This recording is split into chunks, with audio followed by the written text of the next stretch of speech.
Witnesses and guests, y'all please have a seat.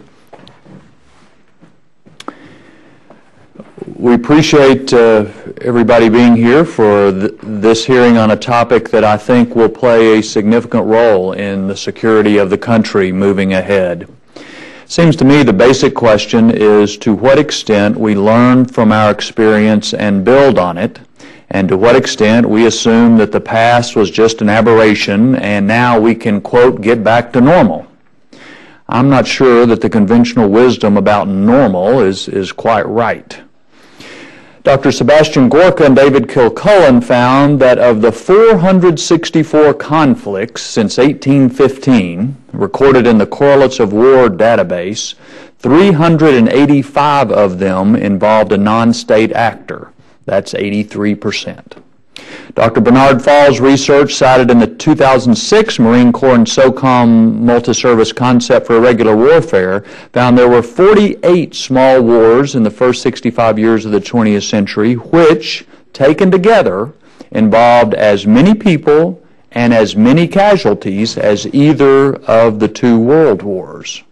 A review of U.S. military activities over the last 20 years in places like Somalia, Bosnia, Kosovo, Colombia, the Philippines, Afghanistan, Iraq, Yemen, Libya, Uganda confirms this trend.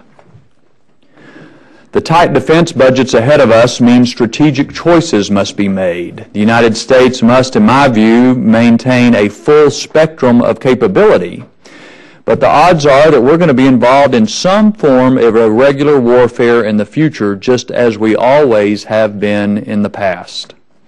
We have learned or relearned much about it in the last decade at a tremendous cost of blood and treasure. It would be incredibly short-sighted of us not to ensure that those lessons are taught and ingrained and applied going forward. That's the reason for this hearing today, and it's the reason for our continued monitoring of this issue in the days ahead. Let me turn to the ranking member, Mr. Langevin, for any comments he'd like to make. Well, thank you, Mr. Chairman, and I'd like to welcome our witnesses here today. Gentlemen, thank you for appearing before us and for your service to the nation. Well, we shouldn't let the term irregular warfare confuse us. It's not an obscure challenge understood and practiced by a few specialists. Rather, it's becoming the norm for our country. If the military history of the last 2 or 3 decades tells us nothing else, it teaches us that when the United States finds ourselves in a conflict, it is irregular more often than not. In fact, although we prepared for a war with the Soviet Union, in truth, our forces have rarely met a similarly arrayed enemy. And when we have, as in the case of the opening of the Second War with Iraq, we saw that conflict quickly evolve into an irregular war. We've learned, or rather relearned the hard way, that these conflicts are not just for Special Operations Forces, but really require the entire General Purpose Force working jointly with the Interagency if we're to be successful.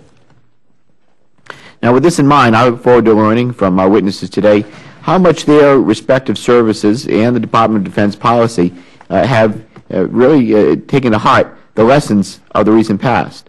Are you prepared to deter and defeat future conventional threats? Have you also incorporated the need to train, man, and equip for irregular warfare across our force, across your force, to the same extent?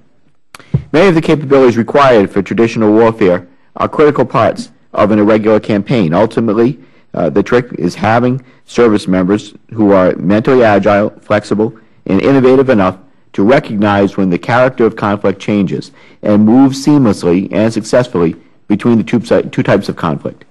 This will be a challenge as we grow our force to meet future conventional and unconventional threats, and I'm looking forward to hearing how we're doing in that regard. I'd like to ask each of you, for an example of a capability that is critical for success in irregular warfare, but not particularly useful in traditional conflict.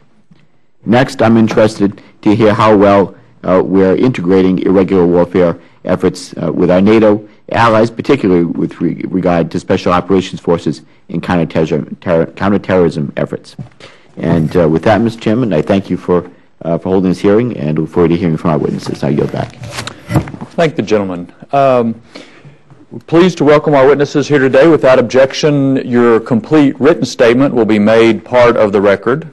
And let me introduce now Major General Peter Bayer, Director of Strategy, Plans, and Policy for the U.S. Army, Rear Admiral Sinclair M. Lewis, Director, Navy Irregular Warfare Office, U.S. Navy, Brigadier General Daniel O'Donohue, Director, Capabilities Development Directorate, U.S. Marine Corps, and Brigadier General Jerry P. Martinez, Director for Joint Integration, Directorate of Operational Capability Requirements, U.S. Air Force. Again, thank you all for being here. And as I said, your statement will be made part of the record, but we'd appreciate any comments you'd like to make or summarizing of it. First, General Bayer. Chairman Thornberry and Ranking Member Langevin and distinguished members of the committee, on behalf of our Secretary, the Honorable John McHugh, and our Chief of Staff, General Ray Odierno, and the more than 1 million soldiers in uniform, thanks for the opportunity to be here before you today. As you know, in 2002, our nation went to war with two armies. One comprised of conventional forces that was prepared to prevail against traditional adversaries in direct combat, and the second, composed largely of special operation forces, was prepared to excel in an irregular environment. Our Army quickly learned that success in Afghanistan, Iraq, and the other battlefields of this decade required adaptation of both general purpose and special operations forces, and that they must work together as part of the joint force and the interagency team. In the past decade, the Army has captured that adaptation by institutionalizing irregular warfare across the entire force. And today, irregular warfare is part of the Army's DNA. We've trained our soldiers and leaders, adjusted our doctrine, adapted formations, and developed world-class education and training centers which integrate irregular warfare capabilities. Even more importantly, our soldiers successfully employ the skills critical to victory in irregular warfare every day in combat. The irregular warfare mission set is at the very heart and core of Army expertise. The ability to operate decisively, delivering precise and discriminate lethal and non-lethal effects among the people. However, our work is not done.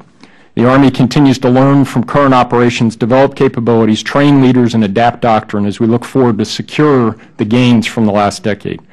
As we look to the future, our Army will seek to ensure that a smaller force remains fully capable of decisive operations in all domains against hybrid threats. We believe the future operational environment demands irregular warfare competency. To do this, we must optimize the balance between soldier structure, readiness, and modernization, and continue to focus on the professional military education of our leaders and soldiers. Through competent, adaptive, versatile, and creative leaders in formation, the Army ensures its ability to continue to be the strength of the nation, America's force of decisive action. With the continued support of the American people and Congress, our Army will remain the world's preeminent land power. Again, on behalf of the Army and our leadership, thanks for the opportunity to be here today, and I welcome your questions. Thank you. Admiral? Good morning, sir. Chairman Thornberry, Congressman Langevin, and other distinguished members, it is an honor for me to be here with you today to update you on the Navy's efforts to institutionalize irregular warfare. The Navy's efforts are vital to our national security as part of a comprehensive approach to address complex security challenges.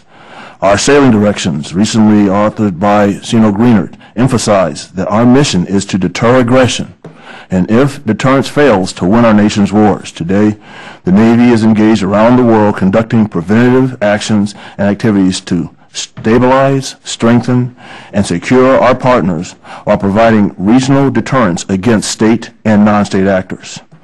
The Navy at the same time continues to fight and win our nation's wars in concert with the United States Marine Corps, Air Force, Coast Guard, and Army. And we expect the demand for the Navy to increase in the future security environment as combatant commanders seek offshore options as a part of joint solutions. The Navy and the Marine Corps and Coast Guard continue to use our maritime strategy to guide us in our efforts to secure the maritime domain and encourage global partnerships. Again, our sailing directions, coupled with our enduring maritime strategy, underscore the Navy's focus on multi-mission platforms and highly trained sailors conducting activities across the full spectrum of operations in and from the sea. And our forward presence allows us to better understand and respond to the underlying causes and conditions of regional instability, while actively evolving our proficiency to prevent and counter irregular threats. As part of our efforts to institutionalize irregular warfare competency and capacity, the Navy's vision for confronting irregular challenges was released in January 2010. It provided focus for the Navy on mission areas of irregular warfare as well as maritime activities to prevent, limit, and interdict irregular threats and their influence on regional stability. Navy efforts to institutionalize and provide proficiency in confronting irregular challenges are in accordance with the DoD Directive 3000.7. Navy's irregular warfare missions include counterterrorism, counterinsurgency, unconventional warfare, foreign internal defense, security force assistance and stability operations, and maritime security operations. These are underpinned by the need for a backbone of information dominance. To meet the demands and mission consistent with the maritime strategy, the Navy has leveraged the whole of the fleet to meet irregular challenges. Navy intelligence and strike capabilities support counterterrorism and counterinsurgency operations. Additionally, Navy Expeditionary Combat Command, maritime partnership stations, maritime headquarters, and operations centers provide unique skills that directly address irregular challenges. There are many examples of how the Navy meets global operational commitments and responds to crises as they emerge. Overseas contingency operations continue with 11,000 to 12,000 active and reserve sailors serving or preparing to deploy in order to support ground operations around the globe. Navy carrier strike groups provide up to 30% of the close air support for troops on the ground in Afghanistan. And Navy Marine Corps pilots fly almost 60% of the electronic attack missions. And as our national interests expand or extend beyond Iraq and Afghanistan, so do the operations of the Navy. The Navy will meet uncertain global challenges as a forward force, ready, present, and persistent in areas critical to our national interests. To do this, we must ensure our Navy remains the finest, best trained, and most ready in the world to confront irregular challenges while retaining the ability to face more capable adversaries. The Navy looks forward to working with Congress to address our future challenges. I thank you for your support of our Navy, and I look forward to answering your questions. Thank you. General? Chairman Thornberry, Ranking Member Langevin, and distinguished members of the subcommittee, it is an honor to appear before you today. On behalf of the Marines and their families, thank you for your support. The Marine Corps is the nation's expeditionary force in readiness. As such, we are forward deployed, scalable, crisis response force ready to meet the complex irregular challenges of the future. Irregular warfare is deeply interwoven into our past, present, and future. It is in our DNA. We continue to learn, innovate, and adapt in the course of our main effort operations in Afghanistan. At the same time, we are, in stride, building a post-OEF force. That force is designed not for protracted counterinsurgency, but rather for targeted forward engagement, crisis response, counterterrorism, counterproliferation, security force assistance, and stability operations in support of our allies. We prepare for regular warfare with a premium on readiness, rapid adaptation, precise application of all aspects of national power, strategic, operational, and tactical mobility, and an integrated capability with special operations, joint, interagency, and allied partners. It was 10 years ago today, under circumstances no one could predict, the 2 Marine Expeditionary Units of 4,400 Marines and 6 amphibious ships were assembling to strike al-Qaeda after the horrific acts of 9/11. This task force on short notice rapidly concentrated from wildly dispersed forward engagement missions to decisively attack across hundreds of miles from the Arabian Sea to Kandahar and then on to Kabul. Using the flexibility of the sea base, they could attack at a time and place of their choosing, were self-sustaining, and required no forward basing or supporting infrastructure. And they had only a minimal footprint ashore. Notably, with no time for special preparation, and in an underdeveloped theater, Task Force 58 conducted a full range of irregular operations against al-Qaeda and in support of the Northern Alliance. These operations were completely integrated with SOF, Interagency, and our allies. This dynamic ability, at a moment's notice, to shape, deter, and defeat and deny our enemy a sanctuary is emblematic of the irregular warfare capabilities that we continue to improve on in our current and future force. We build on 113 irregular warfare operations since 1990 to include, most recently, humanitarian assistance operations in Japan, Pakistan, and Haiti, counter-piracy operations in the Arabian Sea, and operations in Libya. We provide insurance against the unexpected with an adaptive, multi-capable force that has a global reach to defend American citizens, commerce, and our vital national interest. As with Task Force 58 10 years ago, we are ready today to respond to all manner of crises and contingencies, to include especially irregular warfare. Thank you for the opportunity to testify. Thank you. General. Chairman Thornberry, Ranking Member Langevin, and distinguished members of the subcommittee, thank you for the opportunity to discuss irregular warfare with you today. Winning today's fight with our joint and coalition team is a top priority. As almost 40,000 deployed airmen can attest, the Air Force is engaged in irregular operations supporting combatant commander objectives worldwide. I could not be more proud of the work our airmen are doing. They are trained and dedicated professionals. The Air Force has capitalized on the lessons learned over the last 10 years and incorporated them into policy, doctrine, operating concepts, and educational programs. These elements are continuously updated with the most current concepts, tactics, techniques, and procedures, thus empowering our airmen who are agile and adaptable and who are ready to succeed in today's diverse environments. The Air Force has not only taken action in training and education, we also continue to make adjustments in how we project air power in our intelligence, surveillance, and reconnaissance, as well as mobility, personnel recovery, information operations, command and control, armed overwatch, close air support, and aviation security force assistance.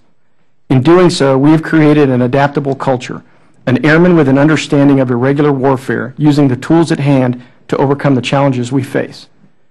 We expect irregular warfare to remain relevant for some time.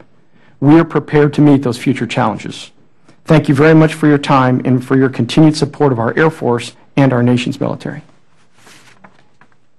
I believe you all have given the briefest opening statements I've ever seen in my time here, but that's all right, because I think this is a topic that demands a conversation, and so I appreciate the opportunity to have one. Let me just briefly begin with kind of a background question. General Baer, you had a statement in your opening statement, and you repeated it here today, that caught my attention, that the nation effectively went to war with two armies in 2002. General purpose forces that were prepared to excel against traditional adversaries in direct combat, and special operations forces that were prepared to prevail in an irregular environment. Looking back, before 2002, would you agree that our nation has a history of not ingraining the lessons of irregular warfare in our military education and training and so forth? Mr. Chairman, you ask a great question, and I think the answer is yes. We tend to focus on the war we just fought as we look to the future. And I think one of the things that's different about now for the U.S. Army after a decade at war is that we recognize, as we look forward, war among the people is the future. And as you look across our doctrinal kind of construct as we look to the future, our Army capstone concept into our recently published Army Doctrinal Publication 3.0, Unified Land Operations, we describe the enemy of the future as a hybrid enemy that will have regular, irregular, criminal, and terrorist components of it that will operate in manners that we can't always describe, and what it demands is a force who has competence in this irregular warfare skill set ranging from counterterrorism all the way over to stability ops. So I honestly believe, and as one of the first soldiers in Baghdad on the conventional side of the house, I was the operations officer for the 3rd Infantry Division. I will tell you that we planned two separate operations to get to Baghdad. There was a conventional force plan and a special operations force plan. I had limited knowledge of what they were doing, and when we both arrived in Baghdad to begin to coordinate required some, we had a lot of great people, but we were not prepared to operate together amongst the people. I don't believe that's the case now, sir. Let me ask, does anybody disagree with that? That in our history, we have not really, I hate this word institutionalized, but institutionalized the lessons of irregular warfare. And does anybody disagree with the proposition that we're going to have a lot more of this sort of stuff in the future? Now I'll get to you in a minute. Yeah, but none of our witnesses. Okay, well, I think it's important to kind of just lay some groundwork to see we don't have a very good track history of this, and yet it is likely to be much of what we do in the future. I'll be anxiously awaiting Mr. Gibson's questions in just a minute, but right now I'll yield to the ranking member, Mr. Langevin. Thank you, Mr. Chairman. Again, thank the panel for their testimony here today. I'd like to go back to my question in my opening statement. I'd like each of you to give an example of a capability that is critical for success in irregular warfare, but not particularly useful in traditional conflict. Sir, I'll start. I think for the Army that's a really tough question because the core of our expertise and what we've learned most importantly in the last decade is about our soldiers.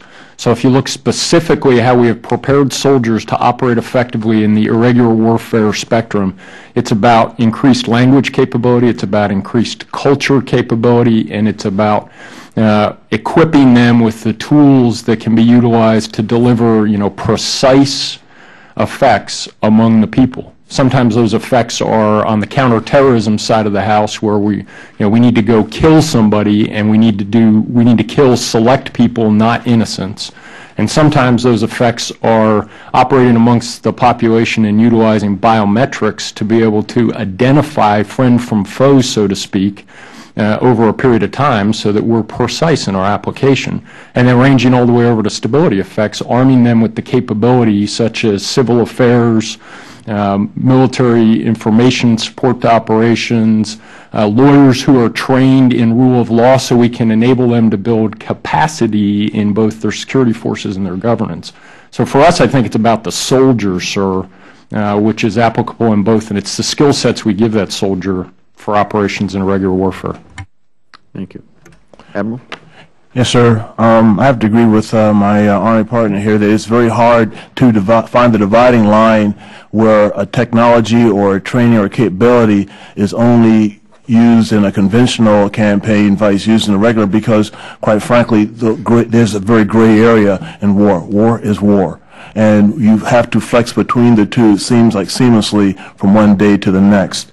Some of the sensors that we are working towards in support of soft operations that we'll put on unmanned platforms are targeting individuals, vice things, and those tend to be more toward the IW spectrum than the conventional. So in terms of that is one example of the sensors that we will put on unmanned platforms that look for cell phone or other type of communication devices to target a specific individual. In terms of integration with SOF, the Navy for a number of years now has done something called Agile Quest, which prepares our deploying ships and their crews to operate in support of SOF operations. But we've been doing more integration between the Navy Expeditionary Combat Command and SOF to try to relieve the stress on special forces so they can go off and do those high-profile missions. So again, it's a full spectrum of activity. Our equipment has to be multi-missioned, because from one day to the next, maybe even inside the same day, we'll be operating on both sides of the spectrum. Thank you, Admiral. General? Yes, sir, just to pick up the theme and to get back to the chairman's question, ever since Desert Storm, we've been developing a regular warfare capability. It was we saw future warfare as not being the son of Desert Storm, but being the stepchild of Chechnya, and this is the concept of the three-block war, that Marines have to operate both in establishing peace, in outright conflict, or in humanitarian assistance, all within the same conflict. So, and our lessons since Desert Storm have really led us to more one of emphasis rather than distinction. And so as we look at a capability that's purely IW, really not in the way that we're thinking. There's this idea of hybrid threat, the idea that even a state power would be able to use an irregular tactic against a conventional force is not one that we see any explicit distinction. So the force we prepare has to look at the full range, has to be able to operate, and if there's any definition about irregular warfare, it's the aspect of it's without pattern, that we have an adaptive enemy, the population will always be relevant, and that we need to do is push down the ability of combined arms, lethal, non-lethal, all the elements of state power, so you can establish not just perhaps the 10-minute firefight or the 1-hour firefight, but the fundamental conditions that led to the conflict that started it. So, again, irregular warfare inextricably linked with the force structure, and especially the one we've recast to the future, with the 186.8 force is fundamentally different than pre-OAF. It's one of emphasis, though, not really one of distinction. General. Sir, one of the areas that I think is definitely with irregular warfare that we never used in conventional wars was our new Air Advisor program that we've implemented in the Air Force. Throughout my years growing up in the Air Force, we were taught simply to go out and to destroy an enemy's Air Force. That was our job, is to go defeat the enemy, not to build an Air Force. And as we started getting into irregular warfare operations, especially in Iraq and Afghanistan, you clearly see the need that those foreign countries, they need a developed air platform, they need a developed capability to help ensure stability in their region. And in order to do that, we've done several things in the Air Force to promote that. First, we established air expeditionary wings in both countries, where we put advisors over there to help the locals learn about air power. And those areas are not just strictly skills of flying an airplane. It's everything from security of an airport to the logistics to the maintenance and the many other facets that go with air power. Right now in Afghanistan, we have 515 of those advisors helping over there. In addition, we changed our organizational structure and developed 2 mobility advising squadrons. We have a squadron on each coast, and within those squadrons, we have a lot of different skill sets, some of which I just discussed. And their role is now, at a moment's notice, to go somewhere and help whoever is in need of building a better air platform, again, to provide stability in their region. In the past, we didn't do this. We recognized it was a need in this irregular warfare, and we made the changes in our Air Force. Very good. Well, all right, thank you all for your insights. My time has expired. Hopefully we'll get to a second round, and I'll have additional questions. But with that, thank you for your input here today, and I'll yield that. Thank you. Mr. Conaway. Thank you, Mr. Chairman. Gentlemen, I've got a specific question for the Marines and a broader question. General Donahue, can you give us some insight as to what the utility of amphibious operations will be that the Marine Corps excels at in a regular war? You mentioned a little bit of that in your opening statement, but the broader, opposed landing kind of thing that the Marine Corps has traditionally looked as being the premier force. Yes, sir. The most stressing condition could be an imposed landing. The most common one is not. So day to day, Marines are doing operations related to regular, most often with the Navy Marine team, from a platform that gives us strategic mobility. We can move in the case of Libya before the National Decision Authority has decided what they want to do, but we can provide, without an incursion ashore, provide an offshore presence that serves as a deterrence and gives options and decision space for our national decision makers. It allows us to put intact combat power ashore, and not just against traditional targets, but irregular. If you had to scale against a terrorist network, you had to go after counterproliferation targets at high priority. The Marine Corps has the ability, the command and control, the sustainment from an amphibious platform to be able to do that. And in many areas, we complement SOF day to day with their specialized missions, but they're ones, again, that we're the supported commander, as was the case in Task Force 58. So again, it's the ability of sustainment from sea, it's that strategic projection, the idea to pick a time and place if you're choosing to enter in the environment, and to do so in the case of a strike or a raid without a destabilizing presence. You can moderate the amount of force that will go in. You don't have to seize a port or airfield or a base for your own sustainment. You can really target how much you want to reinforce an ally or how much you want to affect the conditions in a very measured way from that platform. All right, thank you. The broader question is, just by way of kind of fleshing out the question in terms of challenges to making this happen, I've recently watched some village stability operations in Afghanistan, northern Afghanistan, in which a Special Forces A-team matched up with a general purpose forces are conducting those operations led by the A-team and the Special Forces. It seems to be working well. One of the issues is, can you get to scale across the country with the concept? And you don't have enough A-teams to make that happen. And so how do you blend and bring in a technique that's generated out of the A-team background broadly across it. So what are the challenges to blending the conventional forces and the irregular warfare concepts on the fly to make things happen that we want to? Anybody can pitch in on that.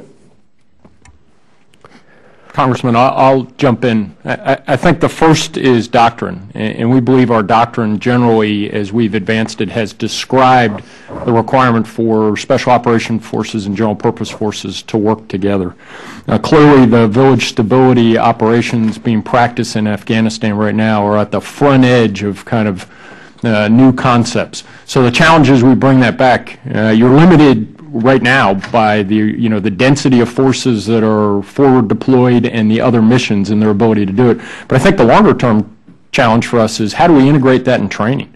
And in our training centers, we're moving to what we call full spectrum kind of scenarios that portray this hybrid threat and require a unit commander at the brigade level to deal with a multitude of problem sets, so to speak, during their training. So I think our challenge is how do we have both special operations forces and general purpose forces present in that training rotation and work together prior to employment.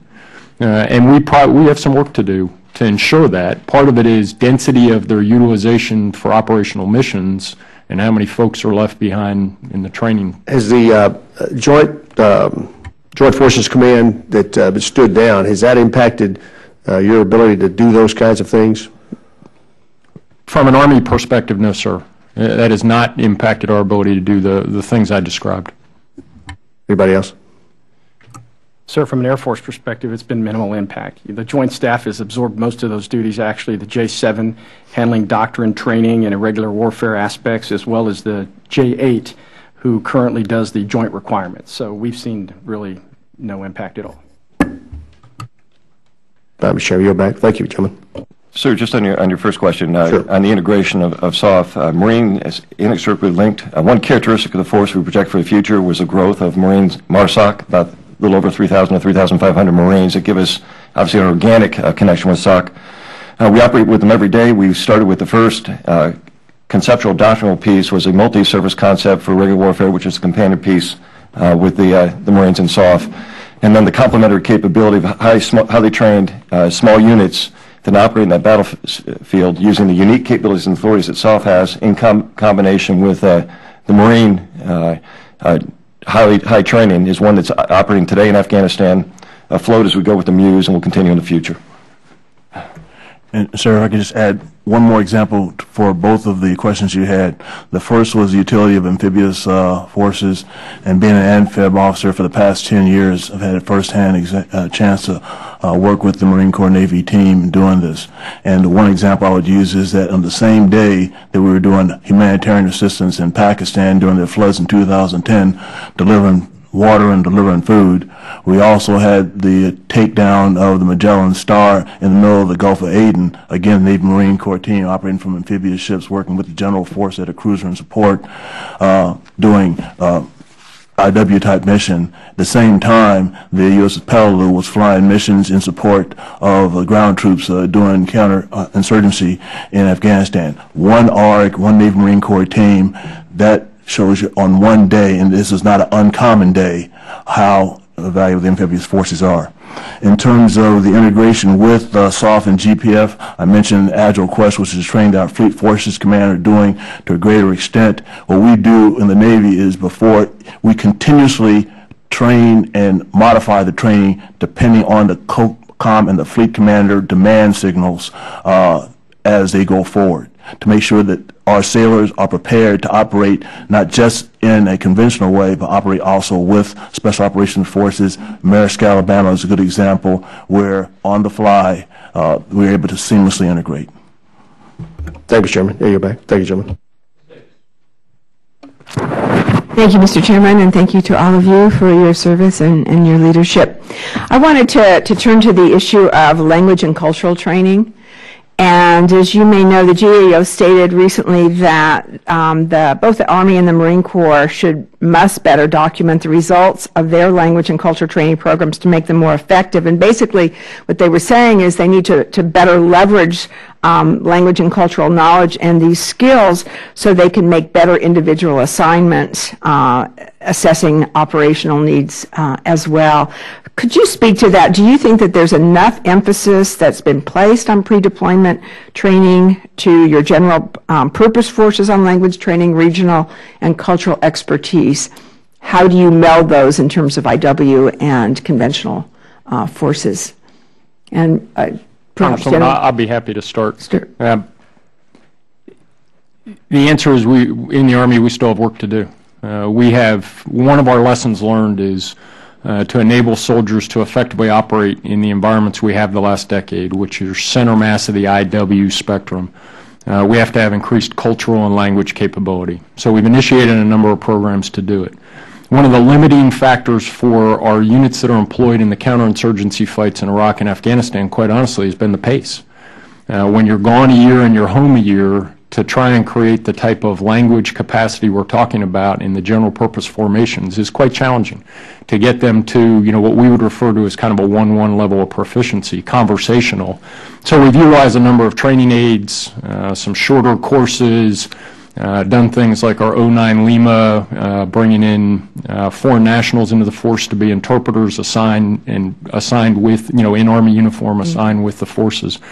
As we look forward, we are institutionalizing a program we call a regionally aligned brigade, and it's the utilization of a brigade, a general purpose brigade, aligned to a combatant command and a U.S. Army Service Component Command to go do phase 0 prevent type activities. So security force assistance pre-conflict to shape the environment. And one of the programs we've lined up is to give an increased amount of cultural capability and language capability to that formation pre-deployment. But we also recognize it's only feasible to do that if you have a longer preparatory time, as I stated. So we think the GAO report it's not untrue in terms of there is work to do, but we believe we've grown substantially and recognize the importance of it. Mm-hmm. We stood up our Center for Advanced Operational and Cultural Language in 2004 with a recognition of the challenges ahead of us. It's had a very particular and sharp focus, obviously, in Iran and Afghanistan. The language skills in particular are difficult and long to build. We put them and integrate them in each one of our units in the PTP, our pre-deployment training program. Probably the broader aspect of it that's relevant, especially as we look to the future where we don't know where we're going to go, and we have to have the ability to have a language capability that's targeted, and we'll have an increase in our foreign affairs and regional affairs expertise at both now the officer and now newly in the enlisted level.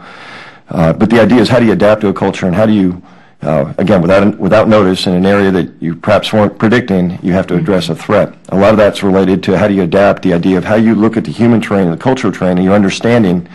This is true of SOF forces, where language is just one component, but the other one is your awareness and be able to operate and be able to look at patterns and recognize things as you start going into a fresh one, and that'll be the new challenge. So we've had many initiatives focused on Afghanistan, and then we have to look and address that broader one. We give Marines, as they join, a particular area they're going to focus on, that they have to develop through the course of their career. The education and training piece, all of this is ingrained. It's a moving target, and we have to look at shifting to the future one where we won't have an established theater or a forewarning of where we're going to actually be. Do you see any of this going by the wayside because of budget constraints? Will there be a continuing emphasis as far as you can see? I can say explicitly, and I was part of the force structure review that the Commandant took as he recast the Marine Corps for the future in terms of capabilities, and we were forced with making trades between what you categorize as regular capabilities and what would be standard as conventional.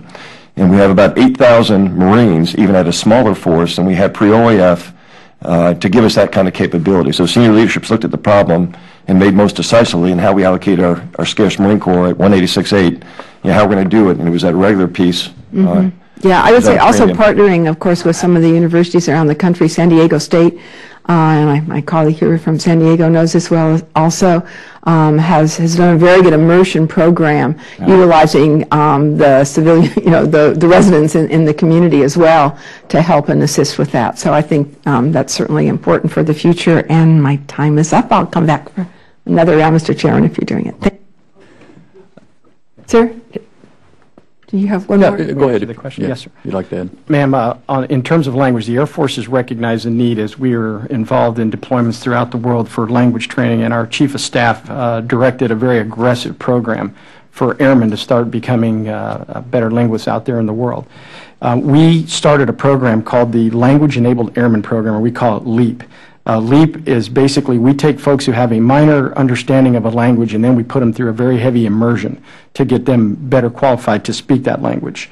It increases their language capability, but the important piece is that it's amongst the general population of the airmen. It's not our special forces folks that do this. We recently had a board that met just in September to pick the next wave of folks that would go through this training, and 329 people were selected in 46 different languages. So right now in the program, the Air Force has 772 people doing this training. And very quickly, ma'am, the Navy's got the LREC program, which is our language and regional expertise and cultural program, which again goes to the general purpose force of sailors. I actually have an LREC course back home so I can learn Spanish to add to my German. Additionally, our Office of Naval Research has got the Human and Social Cultural Behavior Modeling Program, which tries to get at that awareness, how to train to be more aware of their cultural surroundings for sailors and obviously for Marines, because Owen and I work for both Navy and Marine Corps team. If I could interrupt and follow up for just a second. As I read the GAO's comments, again, they were looking at the Army and Marine Corps, one of the points they make is that the information about what training has been completed in the language proficiency is not captured in the personnel records or within service level training. So it's kind of like we don't know who we've got to do things, who have this capability. Something breaks out somewhere and there's not a database to go and say, oh, we've got these 20 people who speak such and such. And doesn't that get to whether irregular warfare skills are institutionalized within the services? So the Marine Corps has just started a database to do that. It tracks not just language, it tracks operational and analytical capability if you're trying to look at patterns and analysis in environments, so all relevant skills. We still have to get those who have experience in terms of the training advisors. So it's new, it's started, we've addressed the problem, and we have a little way to go in terms of getting the full gamut of skills, not just language that might be relevant. Yeah. Well, again, part of what we're doing is looking for evidence, looking for signs. Is this sort of capability really getting ingrained in the services? And I thought it was an interesting point that the GAO found as one piece of evidence, not end all be all. So, Mr. Gibson. Well, thanks, Mr. Chairman, and also to our ranking member for calling this hearing. I think this is a very critical area that indeed we do need to have dialogue on the way forward. I thank the panelists for their leadership, for their service. In fact, General Baer is somebody I served with in Mosul in some of the toughest times, and he was a distinguished soldier and leader, and it was an honor to serve with him. You'd asked the question, Chairman, earlier on about the future of our country in irregular warfare, and you'd asked the question broadly, does anybody disagree with the statement that you put forward? And clearly there is going to be a need for a competency, a capability of irregular warfare. My nuanced view on this really has to do with the level of political and strategic, not any qualms. In fact, anything that's been presented here today, I agree with. I think there's been some good testimony already put forth, but to me it's fundamental to take a look at who we are as a people, what does it mean to defend a republic, and how do we then organize our armed forces to do that, to protect America and our cherished way of life. I'm of the mind that we ought to take a hard look at our commitments overseas, the requirements we levy on the armed forces, and I think if we do that, we'll reorganize in a way that will actually make us safer and save money. We just came through a very difficult decade, and couldn't be more proud of our servicemen and women and their families.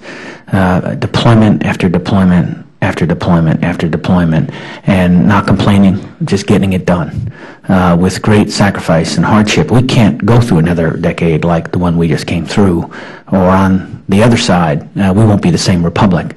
So I think that's really incumbent on us, and that's why I applaud the Chairman calling the hearing today. But But even with the worldview that I lay out, that is certainly a minority viewpoint right now, and I know I've got a lot of work on that score, but there's still going to be a need for the strongest military in the world right here, and deterrence that goes with it, all the maritime comments that made as far as assured access, and having a capable force here, prepared, a joint force, prepared to go anywhere on a moment's notice. And then there's also the threat, the existential threat that we face, Al-Qaeda. Undeniable. And we have to rise up to that challenge. So that's where irregular warfare is front and center. Mr. Chairman, as you know, we're working this in our committee, and we have provision in the NDAA right now for special operation forces about the way we're going to relook that. I'm of the mind, based on my experiences, that fusing intel and operations is key to this, and actually elevating that capability to a global response in terms of our allies and friends. I think that will help make us safer and more effective in the war against Al-Qaeda. And towards that end, that goes to some of what General Baer was mentioning in terms of the two armies and us having to be able to have that capability going forward.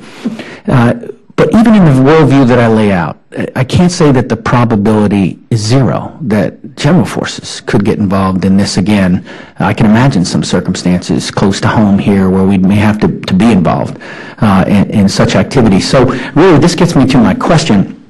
And it has to do with balance. It's been mentioned here in some of the testimony, full spectrum capability, and how an institution and how the institutions prepare for this. How do you strike out? How do you prioritize? In the Army, we used to call it DITLOMs. We used to organize across. And recognizing that even before the war, we did make investments towards irregular warfare. I can think of time when I was in the box at JRTC in the fictional country of Cortina. 5 of the 11 days in the box was on low-intensity conflict. It's just we weren't doing as well as we know that we need to do it now. So how do we then rise to that challenge, looking across the functions, doctrine, leader development, material, training, including home station unit training and joint training? How do we do that?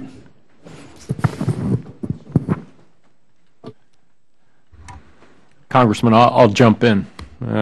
Tough question. I think the first thing you start with is if you use that kind of DOTLM PF structure, but is your doctrine right? We think that we've got a correct expression of doctrine as we look forward in describing the environment and the type of threats our nation may ask us to face. The second is your organization. You know, one of the things the Army and our both Secretary McHugh and General Odierno have affirmed their commitment to completing the build-out of Special Operations Forces. So we recognize that as we become a smaller Army, a larger percentage of our operating force will be Special Operations Forces. And that's a deliberate decision to enable us to have those capabilities on that, the higher end of the irregular warfare spectrum.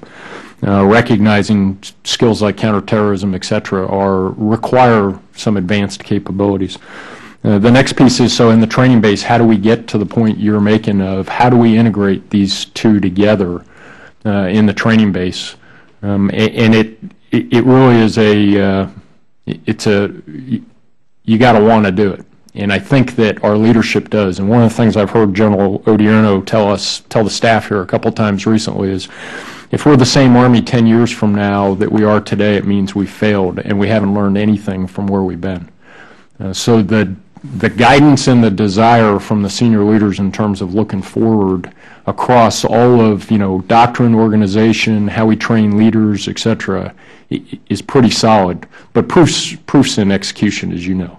And as resources come down and we have a smaller Army, we recognize that we have some challenges to make it happen for our nation, but we're committed to it. I know I've only scratched the surface of your question.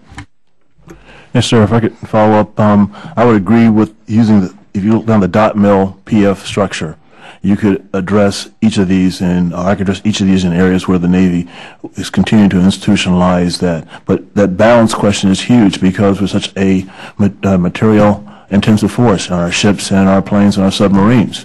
And, of course, our mission set does portend us to be prepared for that high end of operations. We have to be. That is our charter. But we are also fully recognized through our training that we are going to operate as we have always done since the inception of the Navy in an irregular environment, and have to have those sailors that are able to walk across the full spectrum.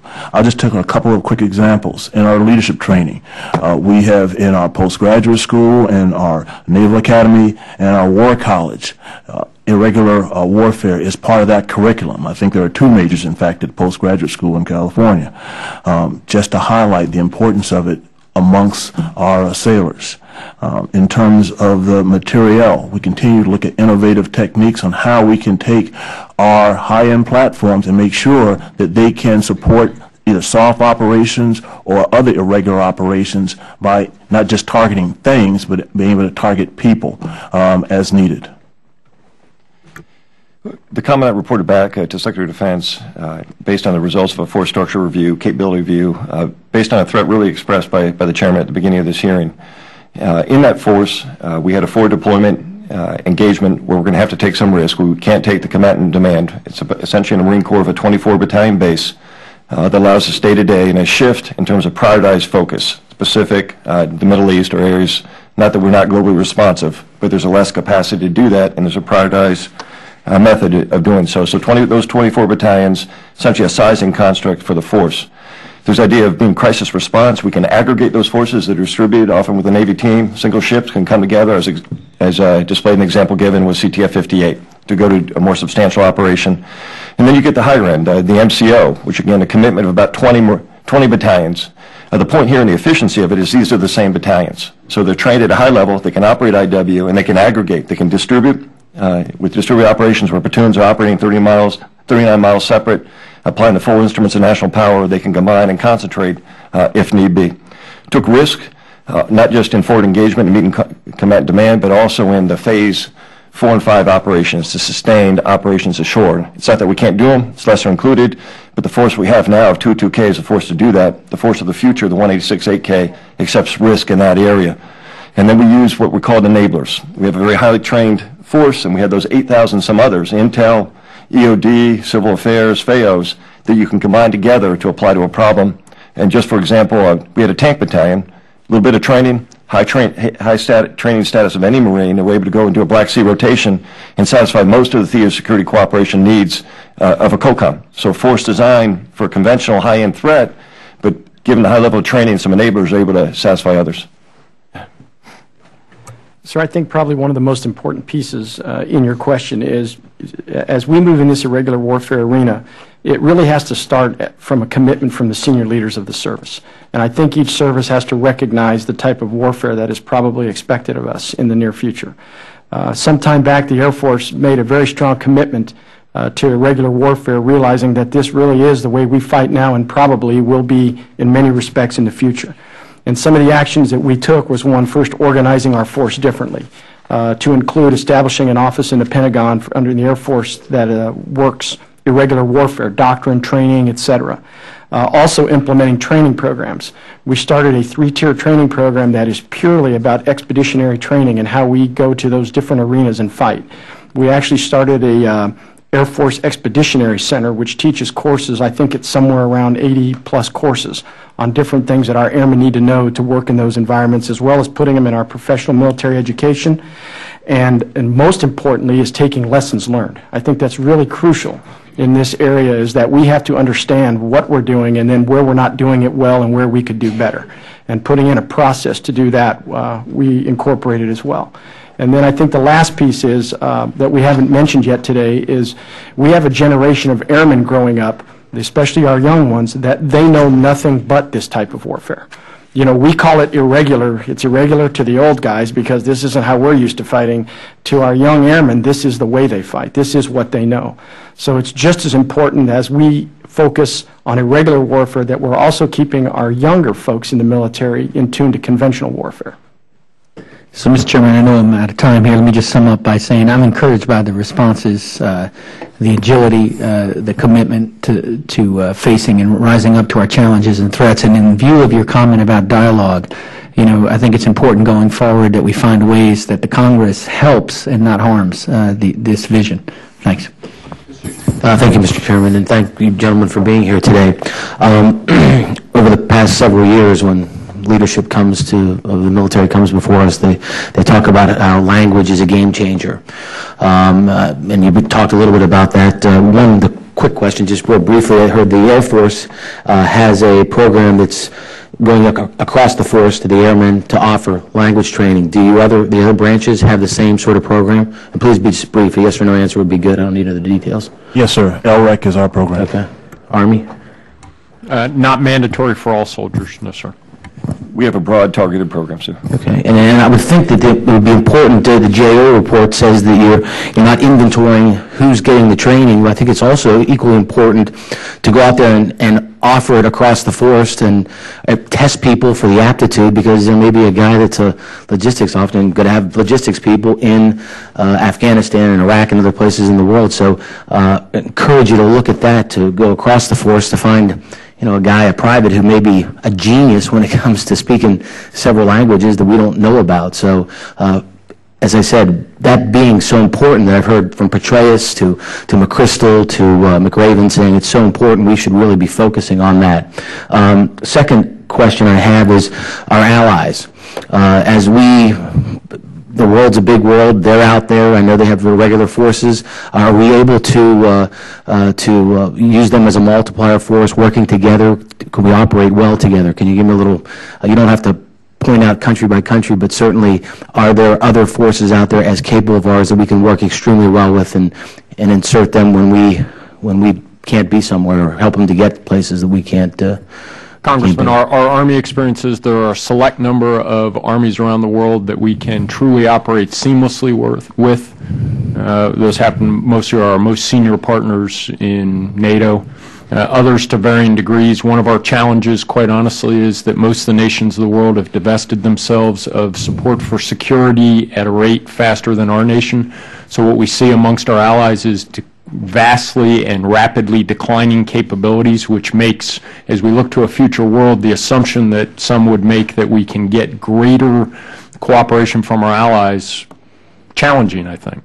But there are some we work very, very well with. Anybody else care? Yes, sir. Probably the clearest example happens in our Fifth Fleet, where we've got a number of coalition operations that go on for countering piracy, countering the proliferation of weapons of mass destruction that may go by sea, and that is with, again, coalition navies from around the world. Okay. I have another question. I think I got a good enough answer on that to get an idea. To shorten the prep time with cultural and language training, some folks that I've talked to in SOCOM have advocated for, there are about 90 countries out there that are on the brink or could be failed states soon, and we may be asked to come in and help. And they've advocated a strategy of inserting today countries that want us 8 to 12-man team in that country, so that if things go bad, that we shorten the prep time and we have half a dozen people on the ground that can help us. I just wanted your general view of that. You think that's a smart thing to do? Is that something we should in Congress be trying to push forward to get the senior leadership the assets and the ability to do those types of things? Sir, that happens every day, both in small teams and a persistent basis, working with the COCOM, who comes up with this theater security engagement process. So it's not exclusive to SOCOM. There are standing relationships, and obviously we have deployments with the Marines and the Navies, with the MUs that go out and operate as well to reinforce those. Yeah, Congressman, our experience has been that is a worthwhile investment, and it's developing capacity. Relationships are critically important as you look to the future. So those are worthwhile investments, and I concur with my Marine counterpart. We do it all the time. Sir, yes, sir. An important program that we have right now in the Air Force, it's actually the Air National Guard that's doing it. We have a state partnership program where Air National Guard units are actually getting in basically a bilateral relationship between countries around the world and a state. Right now, there's 63 partnerships that occur, and those National Guard units with the members of that country will provide mentorship. They build crucial relationships. They ensure dialogue is flowing. Recently, traveling with the Capstone program, every country I stopped in, the locals from the country were extremely positive about their relationships with the Air National Guard and how they felt that actually really helps keep them linked to the United States. That's great. I see my time is running out, but if I could just submit a question for the record that maybe you can answer me in writing. In the times we face now with tight budgets, I certainly am an advocate for not cutting the Defense Department anymore. In fact, let's figure out a way to make sure we fund you at higher levels. But from your positions, looking at irregular war, looking at budgets and planning, what are the top priorities that we absolutely cannot touch to make sure that you can do the important work that you do? So if you could submit that in writing over the next week or two, I certainly would appreciate that. Thank you. Thank you, Mr. Chairman. You go back. Hey, thanks, Mr. Chairman. I don't really have a question. I'm a little bit curious, though. I know the Navy and the Marine Corps have an answer to this. The Army probably does, too. I wasn't indoctrinated in Army history, so I don't know. But Marine Corps had a small wars manual in 1940. But Banana Wars, 1890 to 1930, none of this is new. Literally. None of what we're talking about right now is new. The materiel is, and the new gizmos and the sensors and the UAVs, but the rest of this stuff is old. I mean, when we went into Fallujah, it was the same thing. We got taught. In fact, I was a SASO, I don't know if they call it SASO now, Civilian Support Operation guy. None of this stuff's new. The Navy and the Marine Corps have been doing this for over a century, going to little places, getting with the local population, getting the guerrillas on our side. The Army's probably done the same thing. So I don't know. I don't know if I even have a point besides this is nothing new. It's doctrinal. It's been around for over 100 years. It just seems like it's a new iteration. It's a different language. It's a different place. It's a different continent maybe than we've been in the past. But it's not new, and I think we've adapted extremely well. And with that, I yield back to balance my time. Thank you, Mr. Chairman, Ranking Member, and thanks for the panel for being here. And want to try to dovetail off of what my colleague, Mr. Gibson, and also what Mr. Schuster was talking about. You know, back in the mid to late 80s, we saw that the Army then made Special Forces a dedicated branch instead of how they had been doing it previously. And just recently, within the last 5 to 7 years, MARSOC has come on board. So my question really is this: as we look at the irregular warfare threats, because I think the most important thing is that we have to start matching our capability and capacity to the threats that are out there.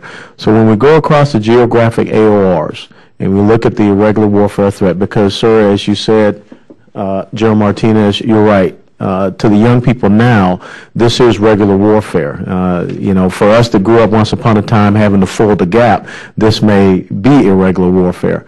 But how do we make sure that we have the capability and requirements the capacity to meet these requirements? Because my biggest concern is that there's a shortfall out there because the enemy is seeking to fight in this manner. And I don't want to see us be caught much so with our pants down. As my colleague, Mr. Hunter said, this is just a repeat of things that we've seen previously. So the question is, where do you see the shortfalls out there with our special operations forces contending with the irregular warfare threat throughout these geographic AORs? And then are we looking at means by which we can retrain some of our conventional forces to fulfill some of those shortfalls and gaps? Congressman, I'll start. As I mentioned, the Army leadership remains committed to completing the growth of SOF, which means about a 30% growth, give or take, in the last decade. So proportionally, they're a bigger part of a smaller Army.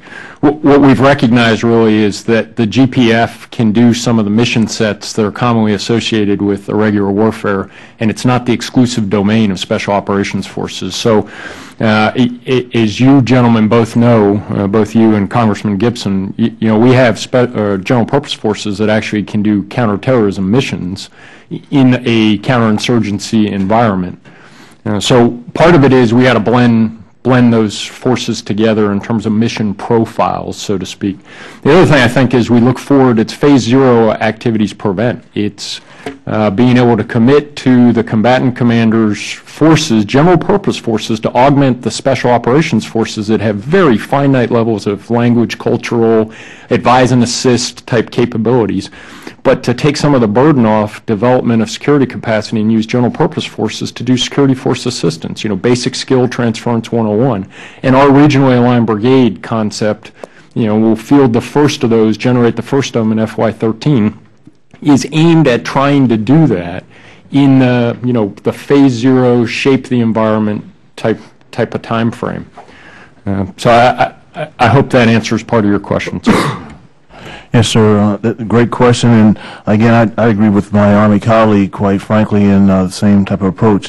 How the Navy does it, quite frankly, is through our partnership stations, which are general purpose force sailors on general ships that have operated in the Africa AOR since 2007, in the Pacific since 2004 with the Pacific Partnership, with Southern Partnership Station, which has been going on since 2007, and continuing promise in about the same area as well. Now, in these partnership stations, we bring together not just Navy, but also other services, interagency, and NGOs in a number of these operations in order to, as we talk about phase zero, trying to shape the area. And that provides for stability operations, which is, of course, part of IW.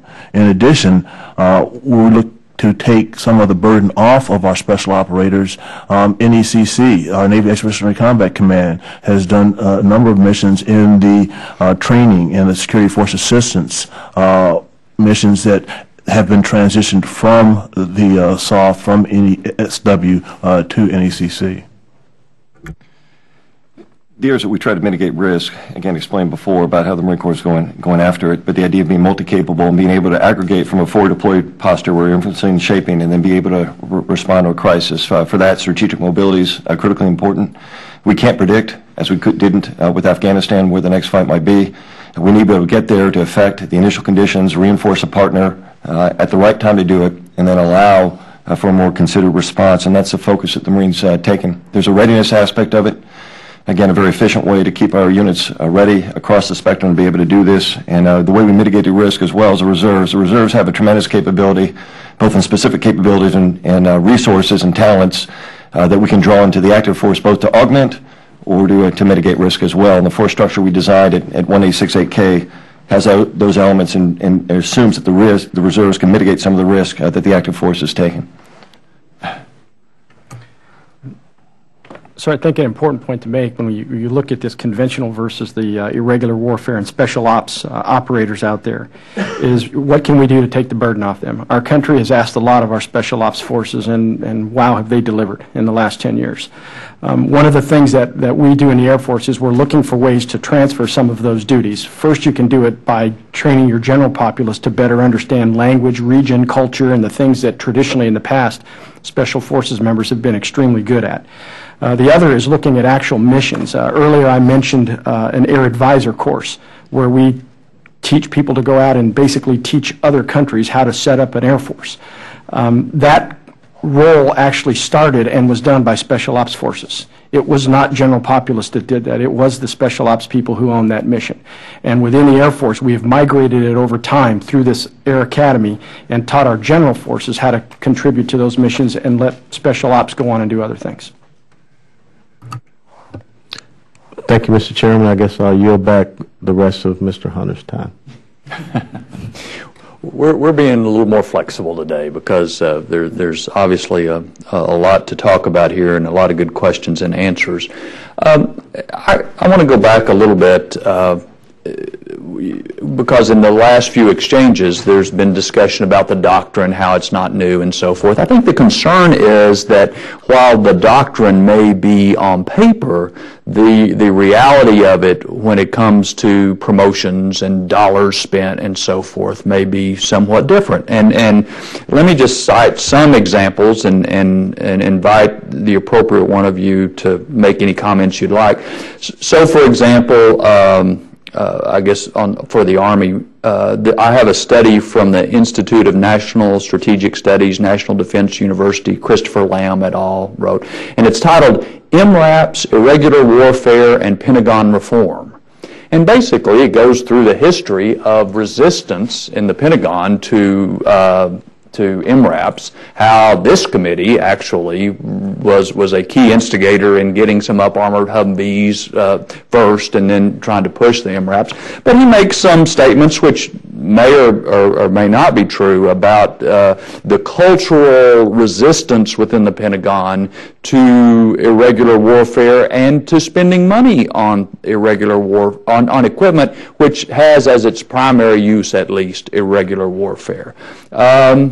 But goes on to say the problems with irregular warfare go well beyond the acquisition system. So I don't know, is this, General, is this something in the past, this problem, or are they at least in a vein of concern here that will extend beyond our involvement in Iraq and Afghanistan and inhibit our ability to prepare for the future? Sir, from my perspective, I think it's a thing of the past, but I acknowledge that for some people, change is uncomfortable. And it's something we see in every aspect of life. When faced with a different future and where you are, some people will have a hard time adapting. I will tell you that the guidance of our current set of leadership, Secretary McHugh and General Odierno, is crystal clear to me as an Army staff officer. And I would just echo the words, General Odierno's. If we're the same Army 10 years from now that we are today, then we have not learned a thing, and shame on us, essentially. And he's absolutely right. And I don't sense amongst my peer group of leaders and those that I work with every day in the Pentagon a mentality that is similar to what was expressed relative to, bringing the MRAP into duty. And what I would tell you as a previously conventional forces soldier raised as an armor officer in armor formations who has now been to Iraq multiple times, I believe the culture of the Army has changed to accept that, and the probability of future conflict says it's going to be among the people and look strikingly similar to what we've seen in the last decade. And I think our culture's changed to accept that, sir. Yeah. Well, and I think that's a fair point, let me just say, and I think General Martinez mentioned a while ago, people who have been through this over the last decade are not going to go back to the way we were, and I think that's that is a point well taken. General Donahue, Marines are primarily responsible for non-lethals, correct? They are the executive agent for non-lethals. Yes, sir. This has been an issue for me for some time. I requested a GAO study, I don't know, some time ago, and the results of what the GAO found are similar to what we were just talking about the NRAPs, that there is cultural resistance to non-lethals. Obviously, it is not exclusively an IW sort of equipment, but they go and talk about how many research and development efforts basically amounted to nothing. And part of it is not having the priority, not having the oversight, but also cultural resistance. Is this another example of something where the building, if you will, resists spending money on things that are primarily an IW oriented? Sir, I can only speak to the Marine position, so not to confuse what's a joint program and joint evaluation that's an executive agent versus a Marine program. So within that context, there's a very strong push within that joint non-lethal environment for programs that have actually been successful. The requirement was conceived, a program was devised, and it's been brought home. So within that context, separating executive agent responsibility, it's joint to the Marine Corps programs themselves. There's success within there. Obviously, providing some of the systems there are very very focused on very specific situations. They're not a widely capable capability that gives a Marine forward, say, a spectrum of effects that he needs. So if you give a Marine, for instance, a shotgun, it might not be the weapon he needs to be carrying in an environment where he needs a full spectrum of range. So I think the next development in non-lethals is to give him a scalable response, that it's not exclusively non-lethal, but allows him to range up to the area of effects that he needs. And that's really been one of technology and being able to integrate it, not one of desire. Somewhere I've read in these materials that it's better to get something 75% within months than 99% within years. And it's, if we wait on the technology to have the dialable deal here on your weapon, we may be waiting a long time. On the other hand, it seems to me if we're going to be operating within populations, having capability for, such as non-lethals provide is an important capability. Admiral, let me just toss one to you. This is a little bit different, but I noticed yesterday in the Wall Street Journal, Dr. Krebenevich had an article that talked about the enormous amount of infrastructure we have underseas, but also the growing capability of non-state actors in underwater vehicles and the potential dangers that presents. It's kind of a different sort of threat than what the Navy is traditionally been looking at. Is that sort of thing, protecting our underwater infrastructure, oil stuff mainly, and dealing with these somewhat crude but effective underwater vehicles, part of what y'all are looking at, and what's the role of the Coast Guard in doing that as well? Yes, sir. That is an area of emphasis, quite frankly, inside of my office, inside the Navy, and other parts of the Navy, to look at unmanned vehicles that can be used to detect deleterious actors that might use either personnel or equipment to target infrastructure, target ships. A lot of cyberspace is on the bottom of the water, quite frankly, and that's another area where I know that our 10th Fleet has got interest, but we certainly are looking at the right investments to use systems to monitor that underwater space as well. It is a little different from the traditional Navy role, so I think that's something that we'll be interested in too. Mr. Thank you, Mr. Chairman. Again, thanks to the panel. For a second round, I wanted to touch on a question Mr. Schuster had raised. That was what I was planning to do for my second round. It's obviously a variety of things that go into making up our national security, making sure that our nation is protected. Obviously, our military capability, diplomacy, and other such things. And one of those is obviously our fiscal security. And right now, obviously, the nation is challenged in that we have a weak economy and we have exceptionally high budget deficits. So as we are looking across the range of what we need to do to get our fiscal house in order, and given the current fiscal environment, what aspects of irregular warfare capabilities right now do you feel are most at risk? And how are each of the services prioritizing irregular warfare as funding decreases? Congressman, what's most at risk for the Army are soldiers, because we recognize that our fair share of handling or addressing the nation's fiscal requirements is a smaller Army. And our prime weapon system is a soldier. So we recognize that we will have a smaller Army that has to stay balanced. So the second part of that is really, we know that in irregular warfare, none of those mission sets is one we can divest ourselves of. They must remain inherently part of our core competencies. What it really comes down to is we have reduced capacity to offer to the nation to go execute missions in defense of our national security. From the Army's perspective. Yes, sir. I think similarly, the Navy, biggest concern in terms of what's at risk as our fiscal pressures happen on our defense capability and our infrastructure is the fact that as our force structure is pressurized, as our manpower is pressurized, we're going to have to choose what areas we will be there to prevent crisis and do preventative activities, and in other areas we won't be able to have that forward presence that acts in a preventative way to stop crisis. The other part is going to be the time to respond. With fewer forces spread farther out, it's going to take longer to respond to crises as they show up. So the pressure on the whole of the force, both from the infrastructure, the ships, planes, submarines, and the personnel, is going to increase our time of response. Concur the issue is primarily capacity. Irregular warfare is embedded in what we do. As we come down, as we looked at the capability-based review, it was a balanced. Hey, we're not coming down to a pre-OAF force or drivers in the future fight that are related to irregular that have to be honored in the force structure.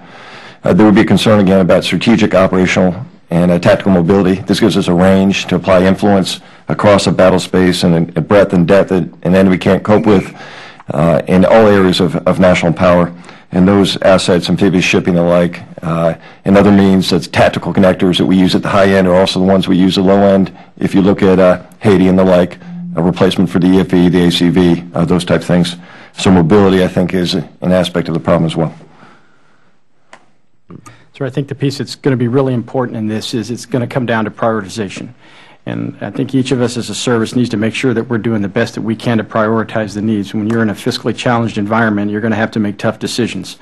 And those decisions need to really keep in mind the warfighter, but on hand, they also need to keep in mind the conventional warfare that we could face in the future. In the Air Force, some of the things that we've done is we've recently implemented a prioritization change within our Air Force Requirements Oversight Council to help get a good, solid grasp on that. And I think the one advantage that we may have in this is by nature of the mission of the Air Force, conventional versus irregular is not necessarily zero-sum for us.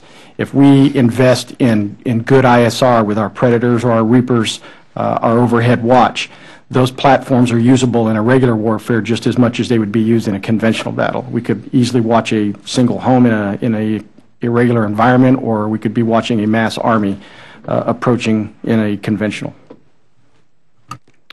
Very good. With that, I'll yield back. Thank you. Thank you for your questions, your answers. Ms. Davis? Thank you, Mr. Chairman. And I appreciate the fact that you're talking about prioritization. I think that's also managing talent. And if I could just refer to General Gennaro's comments recently regarding the role of women in the services, he spoke to the fact that it's not just about allowing women to have the opportunities that they should be allowed, but it's about managing that talent in the services. And we know that the Army now is training elite women soldiers, female soldiers. Certainly the Marines have had the FETs, the female engagement teams in Afghanistan. Where do you put women's role in the military in that future that we're looking at? Gennaro, again, as you quoted, it shouldn't, the military shouldn't look the way it is today. If 70% of jobs in the services are barred to women, where do you take this discussion? I'm going to put you on the spot a little bit, perhaps, because this is a sensitive issue to a lot of folks, but I'm just wondering what your comments are about that. Congresswoman, I'll happily jump in. My personal opinion is that there should be no boundaries for women. I believe that women soldiers have acquitted themselves exceptionally well in everything we have asked them to do, and the reality for soldiers over the last decade is we often find ourselves doing things we never expected to be doing. And they, like their male counterparts, have performed fabulously. So I personally believe we should remove those boundaries. And the reality of the environments we fight in, there are no neat divisions of the battlefield that say a certain sex or type of person can operate, in this little segment of the battlefield and be safe or apply their skills only there. The battlefield's 360, it's all around us. So as we look forward, and I look at, and I've read and interfaced with some of our peers from allied nations who have integrated women into combat formations, and they've done it successfully. Man, I'll just give you a quick example. I relieved Michelle Howard as the commander for expeditionary operations in 5th Fleet, and I was relieved by Peg Klein. So from my vantage point, women have gotten pretty much a equal footing in a number of areas and an increasing role in our Navy, and it's seamless, and it's probably more of a generational thing of us who are 50 and older. We can remember when it wasn't that way, but when you talk to the young sailors now, officers or enlisted, they don't see a difference. Thank you. I particularly see that in the Navy, of course, in San Diego. We're part of a comprehensive OSD review with an open mind to look at the facts already that we're beyond a policy for women. I was a battalion commander in OF1, and we had a female convoy commander who ran a road that was arguably more dangerous than anybody in terms of giving us supplies based on the old rules and conventions. My previous aide now is in a female engagement team that you mentioned with MARSOC, and she'll be at the leading end of operations in Afghanistan. So we're beyond the bounds of current policy of geographic co-location. Are there metrics and standards as you go with things into entry force where there's physical aspects of it? Again, a complete open mind and to an understanding of not a presumption or assumption about what can be done, but is there a rational reason why you couldn't? Thank you. Ma'am, I'm very proud of our Air Force and the fact that our women are in fighter aircraft as we speak, all over the world defending our country. They have a tremendous record of success. They've been shot at, they've been hit, and they've performed magnificently. Having just returned in March from a year in Afghanistan, I was very privileged to travel throughout the country and see airmen pretty much everywhere. And the roles that our women take now, they've changed so much from the past. They're out there in the fight, and you can look and see that we've lost women to combat deaths over there. And so I'm proud of our Air Force. I think we do a great job. I personally could never understand why we would tell somebody they can't do something because of their gender, and that's a personal opinion. Thank you. Thank you. I appreciate your comments on that. And just quickly, and you can actually do this for the record if you like. I mean, we've had a lot of talk about whole government approaches, and certainly when we come to the area that we're discussing today, it's very important in terms of the interaction and the independence in many ways with the State Department and with other government entities. Would you, when you have a chance, take a moment to just, how specifically are you doing things differently in your service with the State Department today, and what do you see is lacking? Is there something that would make a difference in terms of being more successful at that relationship and as we move forward in the role that is played as we talk about irregular and conventional forces? What would you like to see that look like, and what do you think we ought to be doing to ensure that that's a reality? I know the Chairman and I have spoken about this before, and we know we're not there, that there's a great deal to be done. Different people have suggested something more akin to a jointness kind of document, if you will. I'm not sure if that's the right answer, but what is it that would actually push this in the direction that you think would be better for the country and would fit in more with the discussion that we have today? I'd appreciate that when you have if you have a chance to do that. Thank you very much. Great question. Mr. West. Thank you, Mr. Chairman. And Ms. Davis, hopefully I can get a front row seat to the next G.I. Jane Part 2. But I will agree with you that the modern battlefield is totally different than the battlefield that we originally saw, and we have to look at how we can integrate all people on that battlefield. With that being said, Mr. Chairman, I have one last question, and I just found out I have a phone call coming from the administrator at FAA, so I'm going to have to run out. But when we look at irregular warfare and we look at how this enemy set is, I think there is one thing that we see as a commonality, except for Afghanistan, and that would be the littorals. So my question is, how are we developing that capability to once again make sure that we can contend with an enemy in this littoral environment, and also making sure that we keep those sea lanes of commerce and trade open, because as we saw a few years ago, who would ever thought once again that we would be dealing with piracy at sea? And then also, if I could, an addendum to that question is, as General Odierno said, we don't want the Army to look like 10 years from now as it is today. Is the Army taking into account that once again it may have to get involved in those type of operations as well? In terms of littoral warfare, I'd say that the Navy and Marine Corps team is taking taking great strides to increase our ability to operate in the littoral. One of the examples is our stability operations doctrine that we're working right now. Marine Corps is a lead, Coast Guard and Navy are working in support of that doctrine. But even beyond that, how we do our partnership stations, again, to make sure we have that cultural awareness in those areas in phase 0, to try to keep it from getting past that or into phase 1 or into a higher level of warfare. So we're continue to emphasize our expeditionary knowledge inside of the Navy as part of the Navy Marine Corps team.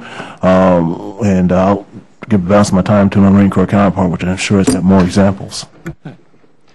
Again, you don't have to ask Marine about the importance of the littoral, sir, but 75% of the world's population, the large aspect of the problems we face in the future are related to littorals. A maritime nation, how do we project power? How do we deny sanctuary to the enemy? And how do we provide options from a sovereign base, a U.S. naval ship that doesn't need basing rights? And as we start coming back from our forward presence in basing, and with the anticipation of unpredictable future that's unstable, what gives us the strategic mobility to allow us to influence the action?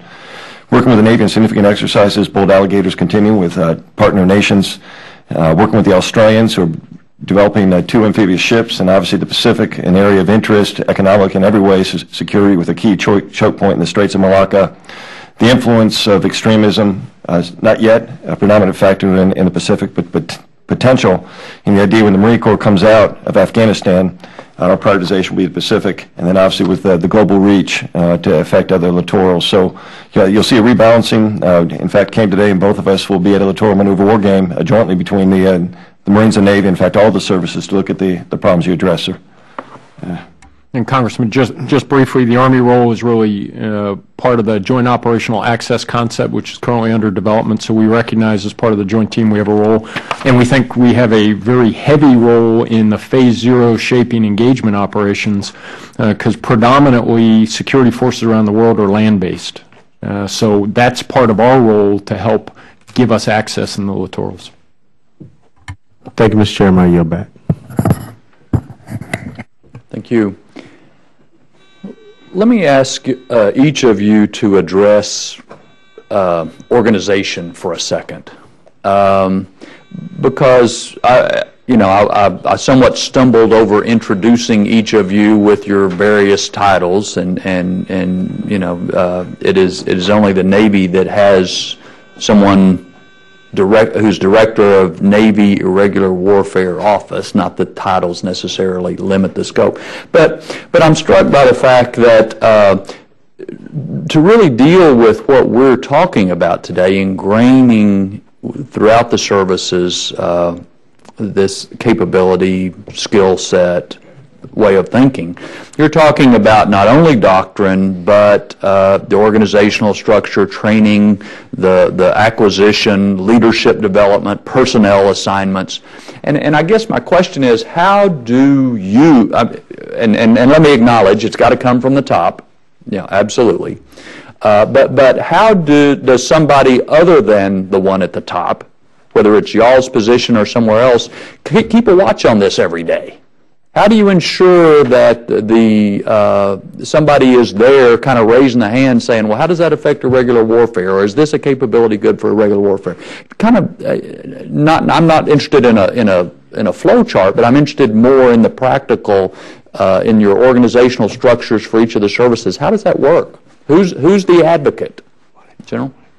So at the department level, it's me. I am delegated through my boss, the G357 of the Army, by the Secretary of the Army as our lead for irregular warfare in accordance with Department of Defense guidance. So from an Army policy, proponency, strategy perspective, it's me. Colonel Andrew Dennis, who's a UK officer who sits behind me, leads our division that does that on a day-to-day basis. We partner predominantly with our Training and Doctrine Command for concept development, material development, etc.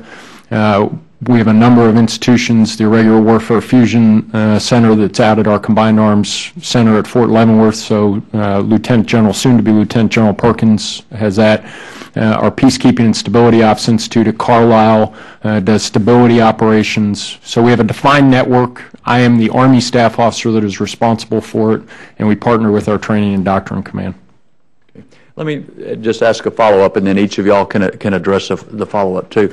So if you think that irregular warfare capabilities are being shorted in acquisition decisions, or that there is the personnel decisions are not being made appropriately for people with that skill set, can you influence that, or at least bring it to somebody's attention?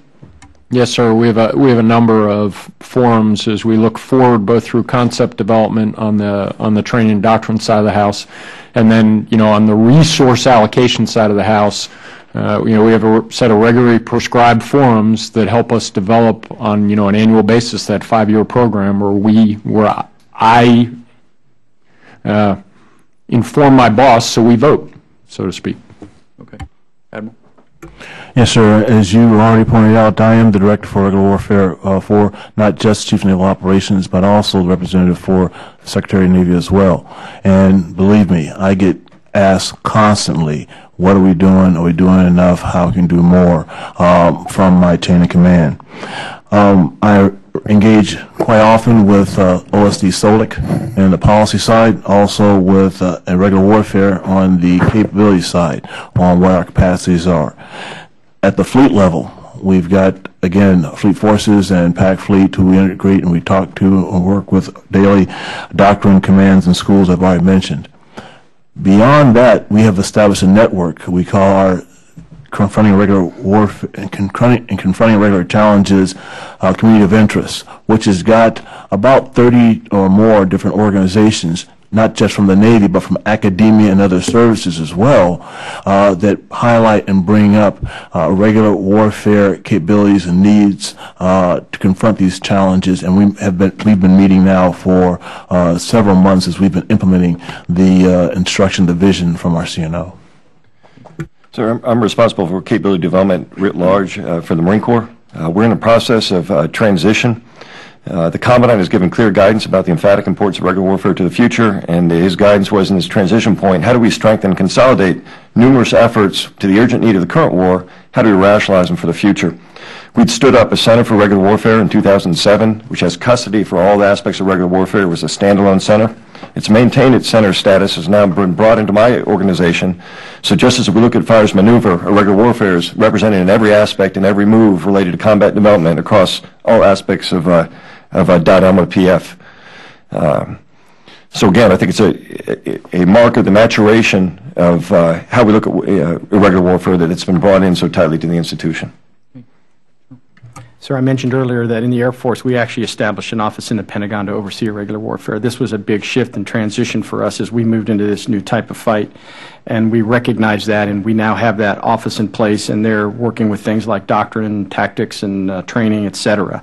And your question about then who is your advocate? Well, certainly they are an advocate, but I'll tell you, in my opinion, I think our real advocate is our airmen that are out there in the field every day.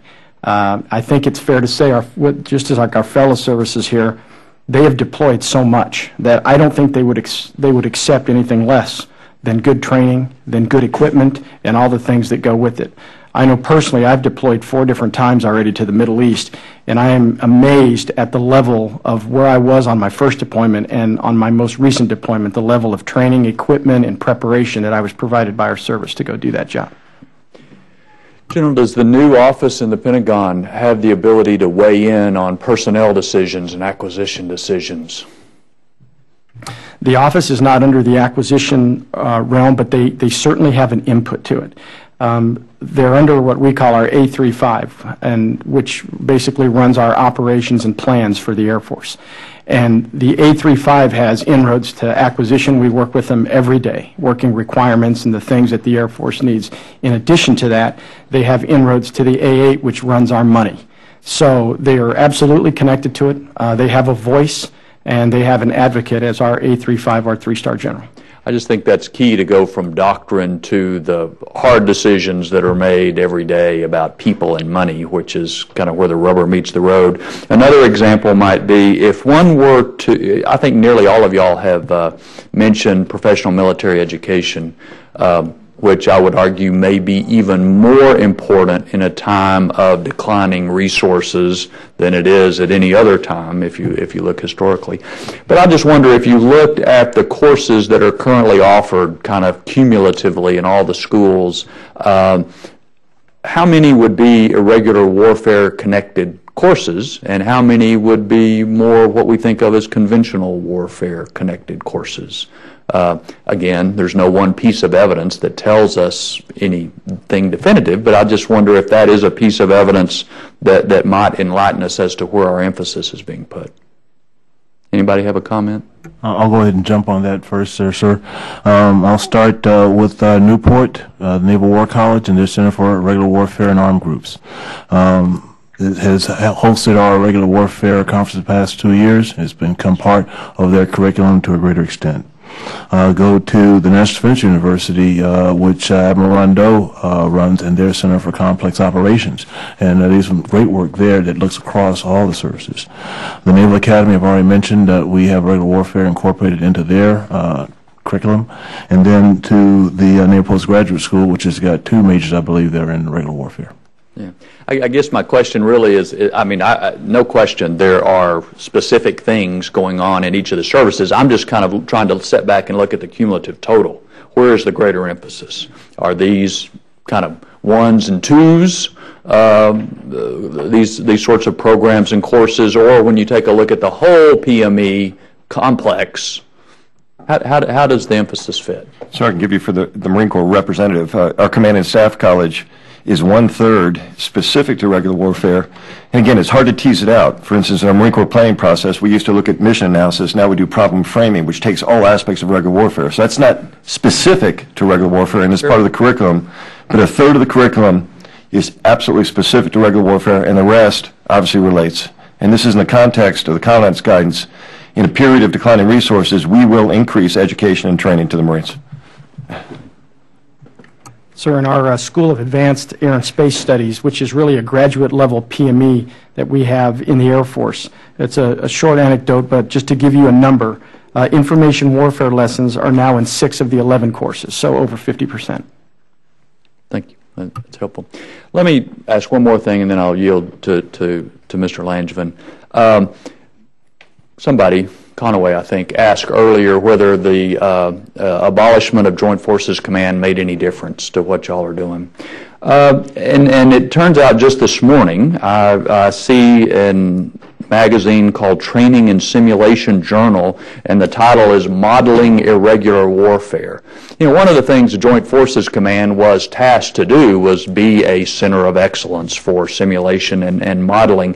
And this article goes on to talk about, of course, how difficult it is to have simulations for irregular warfare, all the different variables and so forth. But basically, it says we're better than we used to be, but still not very good at doing that. I'm wondering, in that case, thinking again about training and education efforts, how do y'all see where your service is as far as modeling and simulation when it comes to these sorts of these types of engagements? I'll go ahead and jump on this one again. One of the areas that our Office of Naval Research is pushing is efforts on human, social, cultural, and behavioral modeling program. It's been going on for some time now. Code 30 and 34 in ONR are the ones who are leading that effort. And again, that's for both the Navy and Marine Corps and other services as they see utility in that type of modeling simulation. Additionally, from the campaign level, our assessment division, N81, also works toward how to model that irregular warfare to a greater extent. So we're trying to do it from the campaign level down to the individual training of individual sailors and Marines. Just to build on that, again, the companion is obviously training exercises that are not strictly modeling, if you will, but the high fidelity exercises that approach that and are supported by the modeling are ones that we participate and host regularly. Well, it just seems to me this is an area kind of going back to something Ms. Davis was talking about, where this has to be not only joint among the services, but interagency, and without a joint forces command to do that sort of modeling and simulation, I think it is something I would expect would fall off somewhat, because it's going to be unlikely, I think, any of the individual services would do that kind of broad look. So it's something I'm kind of interested in. Mr. Langevin. Thanks, Chairman. The Internet obviously has changed the world in so many ways, not the least of which is our nation's extensive use of it in the military and how it's affected, of course, modern warfare. It's obviously a very powerful tool for our military. But so it is for both peer adversaries as well as asymmetric actors. And so because of that dependence, obviously we'll never see a modern conflict again where we don't have a major cyber component as a part of it. How does our use of cyberspace impact irregular warfare, and how are we making use of that capability?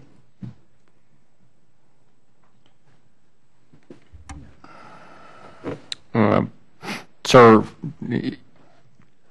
probably if we really wanted to have an honest discussion about it, we probably needs to be a classified discussion.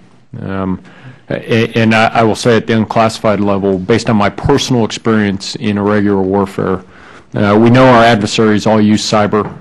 They use it to organize, they use it to transfer resources, they use it to pass propaganda. So it goes without saying that we have to develop then the tools to counter that in that domain, in order to be able to prosecute both counterinsurgency, counterterrorism, etc. The services are all beginning to invest significant, I can speak for the Army, significant additional resources into cyber. We're working with Army Cyber Command and U.S. Cyber Command to try and define what it is we're exactly looking for as we look forward. But as we look at a smaller Army, one of the things we know is going to grow is cyber. And we've kind of put a bill on the table as a placeholder that said over the next 5 years or more, cyber is going to grow by hundreds of spaces to develop the capabilities we need. We haven't necessarily defined them finitely yet, but we recognize it's increasingly important. And so I completely agree with General Baer that cyberspace is a contested domain. To have a real in-depth conversation about it, you have to go classified. But we've established recently our 10th fleet, which is our cyber fleet, again working with U.S. Cyber Command. I mentioned in my opening statement the word information dominance, which is our phrase for talking about the activities and the personnel and the systems that are needed to dominate that space, just as we do the maritime, the air, and the land, in order to win our nation's wars and hopefully prevent us from having to get into war. Sir, same. Air, land, sea, the electronic spectrum, and then cyber are aspects that we integrate and need to dominate. Not just at the strategic level, but at the tactical. And we have created a Marine Forces Cyber Command that has both a mission to support Marines forward and also one that directly corresponds to regular warfare in its larger mission. We have at the tactical level, before we had a fire support coordinator who did kinetic effects. We have non-kinetic effects we're looking at, and we're looking at integrating cyber, electronic warfare, I.O. In fact, these areas are all converging. So you have an integrated capability, not just one, but integrated both with non-lethal fires and maneuver with Marines forward. Sir, without doubt, in this day and age, you've got to have an offensive and a defensive cyber capability. The actual capabilities that we have are mostly classified, but in generic terms, you can certainly see that using our space assets and cyber assets, we use them for things as simple as navigation, weather, intelligence, communications, and many other things. And I'd be happy to get into specifics if you needed to in a classified form. Thank you. Well, I know this is something that the Chairman and I spend a lot of time on. Cyberspace, cybersecurity is an issue that obviously is growing in importance and presents unique opportunities, but also great challenges to our nation and our nation's military. So just thank you for your perspective on that. And with that, I will yield back. Thank the gentleman. Where I would add that evolution and maturation of doctrine is really critical, and not just within the services, but within the country as a whole. Enormous challenges, more than the technical, I think, the law and the policies and doctrine and so forth. Admiral, let me just follow up, and if you would like, you may certainly want to follow up with a written answer, but would you just make a brief overview about the relationship between y'all and the Coast Guard when it comes to irregular warfare? It seems to me they have some law enforcement authorities that complement, hopefully, what y'all do. Can you just comment on that briefly?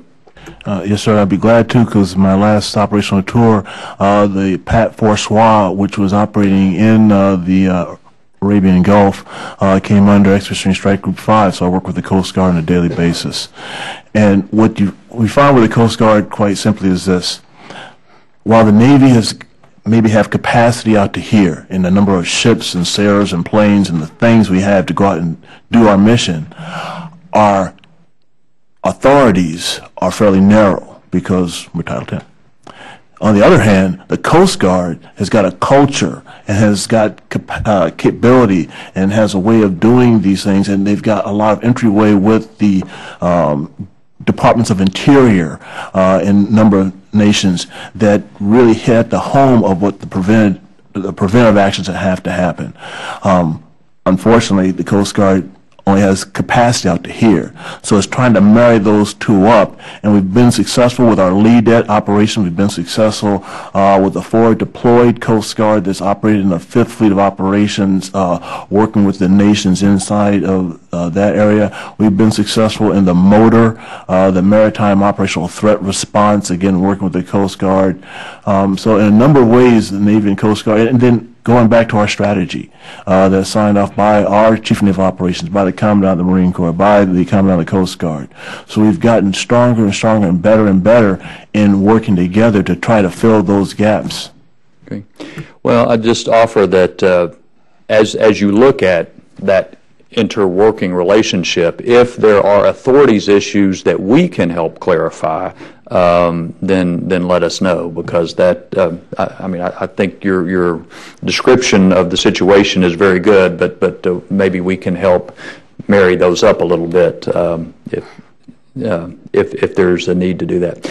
Last question I have is I think General Donahue mentioned hybrid warfare, and mostly when we think about irregular warfare, it's what other people are doing to us. In a general sense, are we working on the doctrine of how we may want to use irregular warfare against others? Yes, sir. And again, everything's about an asymmetric advantage. The relevance of the population is something that we assume almost in every context. We have the ability to distribute. Again, talked about platoons that were operating 39 miles at distance. They can combine, and really it's about giving options to commanders at the lowest level with the broadest sense of combined arms, both lethal and non-lethal, so he can use the tools to best advantage against an opponent that now is presented with the dilemma. We can attack across the breadth and length of the operating environment. We can use all the instruments of national power. So incredible flexibility. And if there's one definition for regular warfare, it's that it's without pattern. The next threat will be different than the other one. So the idea of training and education for force that can adapt very quickly, and now he has all the tools that are echeloned from the technical to the operational and then to strategic. Signals intel, EW is one example of that. It's freed up a tremendous amount of maneuver in the battle space. Cyber is potentially another in that category. Okay. And sir, I would just echo those comments. Absolutely. And for the Army, it's about what we call one of our core competencies, combined arms maneuver. But it's the application of all the resources you have in a manner that gives you a decisive advantage. And what we recognize is there is no pattern necessarily, so it's how we aggregate these resources. So we absolutely are focused on it. Well, I just, from my standpoint, and you mentioned it, from the tactical to the strategic level. And sometimes I think we're better at the tactical maybe than looking at irregular warfare from a strategic level, which also deserves our attention. I think that's all the questions we have for now. Again, thank you, each of you, for being here and for your answers. This was helpful to me, and I think it was to other members too. This is obviously an issue that we want to continue to follow in the months ahead. But with that, again, with our thanks, the hearing stands adjourned.